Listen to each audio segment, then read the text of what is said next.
مسلم voice channel کے دوستو السلام علیکم۔ دوستو کسی ملک پر ایک بادشاہ حکومت کرتا تھا۔ بادشاہ بہت سخی تھا اور انصاف کو قائم کرنے والا تھا، جس کی وجہ سے پورا ملک خوشحال تھا۔ رعایا بھی بادشاہ سے بہت خوش تھی۔ بادشاہ کا ایک بیٹا تھا جس کا نام مخدوم تھا اور وہ آرام پسند عیاش بگڑا ہوا شہزادہ تھا۔ باپ کی دولت پر عیش کر رہا تھا اور شکار کا شوقین تھا۔ بادشاہ کے محل کے قریب ایک ہرا بھرا جنگل تھا۔ جنگل میں ایک چھوٹی سی بستی تھی جس میں 15 سے 20 لکڑی کے بنے ہوئے مکانات تھے۔ ان مکانوں میں ایک مکان ایسا بھی تھا جو باقی مکانوں سے بالکل الگ تھا۔ اس مکان میں 2 بہن بھائی رہتے تھے۔ دونوں بہن بھائی انتہائی متقی اور پرہیزگار تھے۔ بھائی کا نام قیس تھا جو کہ کم عقل، بھولا اور اللہ والا تھا۔ ہر وقت اللہ کی عبادت میں مشغول رہتا تھا۔ وہ دن کو جنگل سے لکڑیاں کاٹ کر شہر میں بیچا تھا اور اپنا اور اپنی بہن کا پیٹ پالتا تھا۔ دوستو ویڈیو میں آگے بڑھنے سے پہلے آپ سے ایک چھوٹی سی گزارش ہے کہ اگر آپ ہمارے چینل پر نئے ہیں تو ابھی ہمارے چینل کو سبسکرائب کر دیں اور ساتھ ہی لگے بیل کے بٹن کو پریس کر دیں تاکہ آنے والی ویڈیو آپ کو بر وقت ملتی رہے۔ دوستو اس لڑکے پر اللہ کا خاص فضل تھا۔ وہ لوگوں کے ہاتھ دیکھ کر ان کی تقدیر بتا دیتا تھا۔ اس کی بہن کا نام روزینہ تھا جو نیک ہونے کے ساتھ ساتھ انتہائی خوبصورت اور حسین و جمیل تھی۔ ان دونوں کے والدین وفات پا چکے تھے۔ ایک دن قیس کی طبیعت ٹھیک نہ تھی اور جنگل سے لکڑیاں کاٹ لانے کی ہمت نہ تھی تو اس کی بہن روزینہ لکڑیاں کاٹنے چلی گئی۔ اتفاق سے شہزادہ بھی اسی روز شکار پر نکلا تھا۔ اس کی نظر جب روزینہ پر پڑی تو وہ اس پر فریفتہ ہو گیا۔ شہزادے نے جب ایک بھولی بالی خوبصورت اور شرمیلی لڑکی دیکھی تو اس کے دماغ پر شیطان سوار ہو گیا۔ شہزادے نے لڑکی کو بلایا اور اسے کہا کہ تم اتنی خوبصورت ہو کر اتنی محنت کر رہی ہو، تمہیں تو شاہی محل میں ہونا چاہیے تھا۔ پھر شہزادے نے اپنے گلے سے ہار اتارا اور روزینہ کو دیتے ہوئے کہا کہ یہ قیمتی ہار لے لو اور آج کا دن میرے ساتھ گزارو۔ یہ ہار اتنا قیمتی ہے کہ تم اپنے لیے اچھا گھر بنا سکتی ہو اور ساری زندگی تمہیں محنت نہیں کرنا پڑے گی۔ روزینہ نے ہار لینے سے انکار کر دیا اور کچھ کہے بنا وہاں سے چل دی۔ روزینہ کا یہ رویہ دیکھ کر شہزادے کو غصہ آ گیا اور اسے اپنی توہین محسوس ہوئی۔ اس نے خادموں کو حکم دیا کہ اس لڑکی کو اٹھا کر میرے جنگل والے گھر میں لے آؤ۔ شہزادہ اپنے جنگل والے گھر میں پہنچ گیا اور تھوڑی ہی دیر میں روزینہ کو شہزادے کے کمرے میں پہنچا دیا گیا۔ شہزادے نے 3 دن تک روزینہ کو اپنے پاس رکھا اور اس سے بدفعلی کرتا رہا۔ اس کی عزت کو تار تار کر کے واپس محل کی طرف روانہ ہو گیا اور روزینہ کو وہیں چھوڑ گیا۔ خادموں سے کہا کہ میرے جانے کے بعد اس لڑکی کو مار کر جنگلی جانوروں کے لیے چھوڑ دینا۔ ادھر روزینہ کا بھائی قیس اپنی بہن کو پاگلوں کی طرح جنگل میں تلاش کر رہا تھا۔ اسے ڈر تھا کہ کہیں کسی جنگلی جانور نے اسے نقصان نہ پہنچا دیا ہو۔ تلاش کرتے کرتے آخر اسے ایک گھر نظر آیا جس کے باہر گھوڑے موجود تھے۔ وہ دوڑ کر اس گھر کی طرف گیا تو اپنی بہن کی آواز سنائی دی جو کہہ رہی تھی کہ مجھے مت مارو۔ قیس نے پتھر اٹھایا اور دوڑ کر اندر گیا تو دیکھا کہ 2 سپاہی تلوار تان کر کھڑے ہیں اور روزینہ کو مارنے ہی والے تھے کہ قیس نے سپاہی کو پتھر مارا جو اس کے سر میں لگا۔ پتھر لگنے سے وہ سپاہی نیچے گر گیا۔ دوسرا سپاہی قیس کی طرف بڑھا تو پیچھے سے روزینہ نے تلوار اٹھا کر سپاہی کے پیچھے سے وار کیا تو وہ بھی وہیں گر کر مر گیا۔ قیس اپنی بہن کو زندہ دیکھ کر خوش ہوا مگر اس کی یہ حالت دیکھ کر وہ پریشان ہو گیا اور پوچھا بہن تم کہاں تھی اور تمہاری یہ حالت کس نے کی؟ تو روزینہ نے ساری بات بتا دی کہ کس طرح شہزادے نے اس کو اغوا کیا اور پھر بدفعلی کی۔ بھائی نے جب یہ سنا تو اس کی آنکھوں سے آنسو جاری ہو گئے۔ اس کے دل سے شہزادے کے لیے بد دعا نکلی۔ وہ اپنی بہن کو لے کر گھر میں آ گیا۔ ابھی ایک زخم بھرا نہ تھا کہ دوسری پریشانی آ گئی کہ روزینہ حاملہ ہو چکی تھی۔ انہوں نے یہ گھر اور بستی چھوڑنے کا فیصلہ کیا اور جنگل سے دور کسی دوسری بستی میں چلے گئے اور وہاں رہنا شروع کر دیا۔ روزینہ نے 9 ماہ بعد ایک بیٹے کو جنم دیا۔ روزینہ اور قیس نے اس کی پرورش کرنا شروع کر دی۔ ادھر بادشاہ کا انتقال ہو چکا تھا اور اب اس کی جگہ اس کا بیٹا شہزادہ مخدوم بادشاہ مخدوم بن چکا تھا۔ بادشاہ مخدوم اپنے باپ کے بالکل برعکس تھا۔ یہ عیاش، حسن پرست اور شراب کا شیدائی تھا۔ یہ اپنی رعایا کے متعلق پرواہ نہ کرتا تھا، اپنی عیاشی میں مست رہتا تھا۔ اس نے سلطنت کی خوبصورت لڑکی سے شادی کر لی۔ اس میں سے اس کے ہاں پہلی بیٹی پیدا ہوئی، پھر دوسری اور تیسری اولاد بھی بیٹی پیدا ہوئی تو بادشاہ مخدوم پریشان ہو گیا کیونکہ اسے اب بیٹی کی ضرورت تھی۔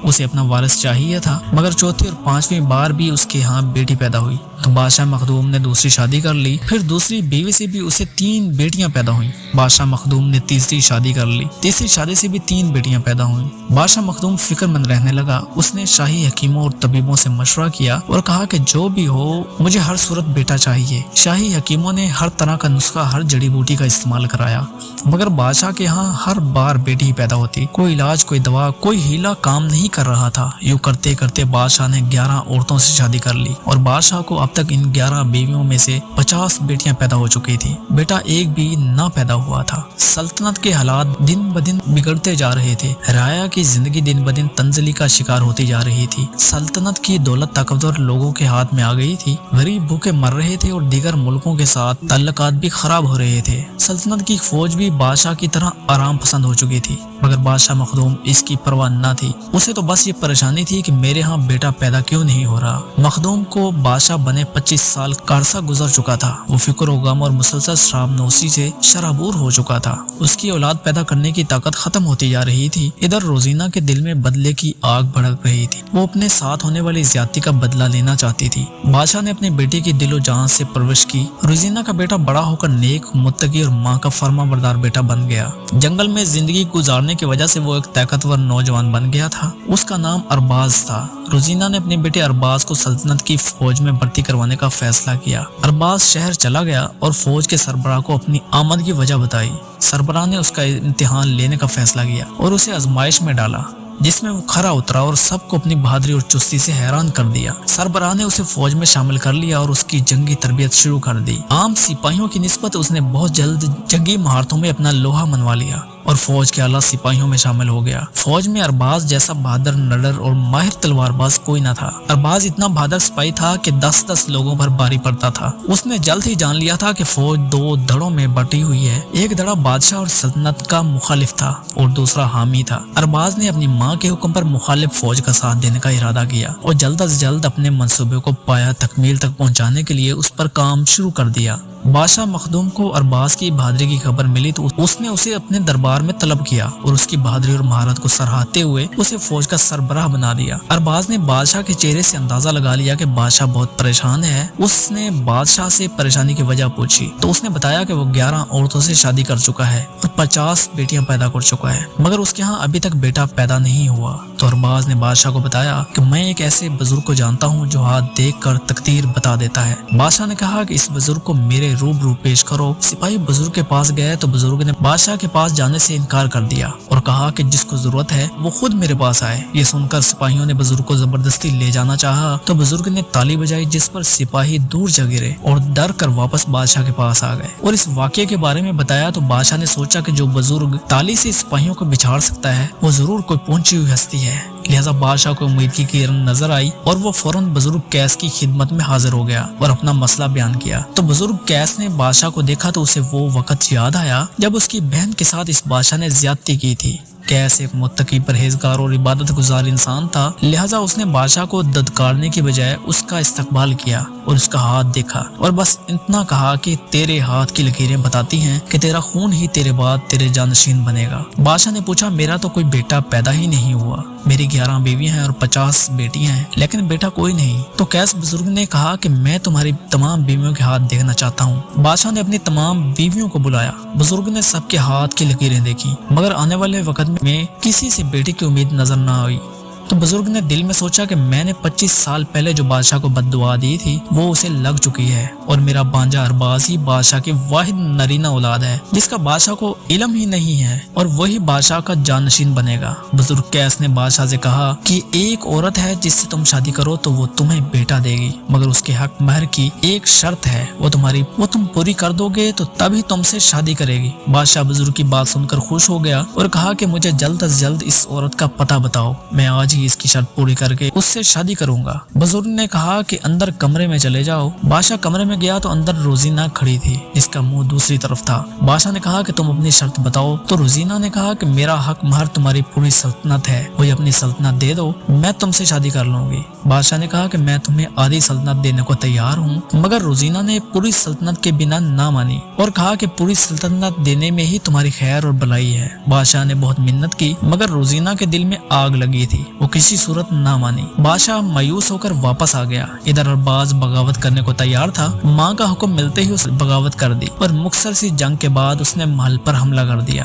اس کی تلوار بادشاہ مخدوم کی گردن تک پہنچ گئی۔ اتنی دیر میں روزینہ آ گئی اور اسے بتایا کہ میں وہی عورت ہوں جس نے حق مہر میں پوری سلطنت مانگی تھی اور کہا تھا کہ اسی میں تمہاری خیر ہے، لیکن تم نہ مانے اور اب موت کے بالکل قریب ہو، اور جس کی تلوار تیری گردن پر تنی ہے یہ میرا بیٹا ہے۔ اور میں نے بدلے کی آگ میں اپنے بیٹوں کو اس قابل بنایا کہ وہ آج تیرا تخت تجھ سے چھین کر خود اس پر بادشاہ بنے گا۔ کیا تم نے مجھے نہیں پہچانا؟ بادشاہ نے کہا کہ میں نے نہیں پہچانا۔ پھر روزینہ نے کہا کہ میں وہی لڑکی ہوں جسے تم نے 3 دن جنگل میں بے آبرو کیا تھا۔ اس کے بعد میں نے کبھی شادی نہیں کی، مگر ایک میرا بیٹا پیدا ہوا جو تیرا ہی خون ہے اور تیری گردن پر تلوار تان کر تیرے سامنے کھڑا ہے۔ بادشاہ یہ سن کر حیران رہ گیا اور روزینہ کے پیروں میں گر گیا اور کہا مجھے معاف کر دو، میں اپنی ساری سلطنت حق مہر میں دینے کو تیار ہوں۔ مگر روزینہ نے کہا کہ اس وقت تیرے پاس موقع تھا اور وہی خیر کا وقت تھا، مگر تم نہ مانے اور اب وقت گزر چکا ہے۔ روزینہ نے ارباز کو اشارہ کیا اور ارباز نے بادشاہ کی گردن اڑا دی اور پھر اس کی ماں نے اسے تخت پر بادشاہ بنا کر بٹھا دیا اور کچھ عرصے میں ہی پوری رایا اور سلطنت پھر سے طاقتور، پرامن اور خوشحال ہو گئے، کیونکہ ارباز ایک نیک، فرمانبردار اور انصاف پسند اور سخی بادشاہ تھا۔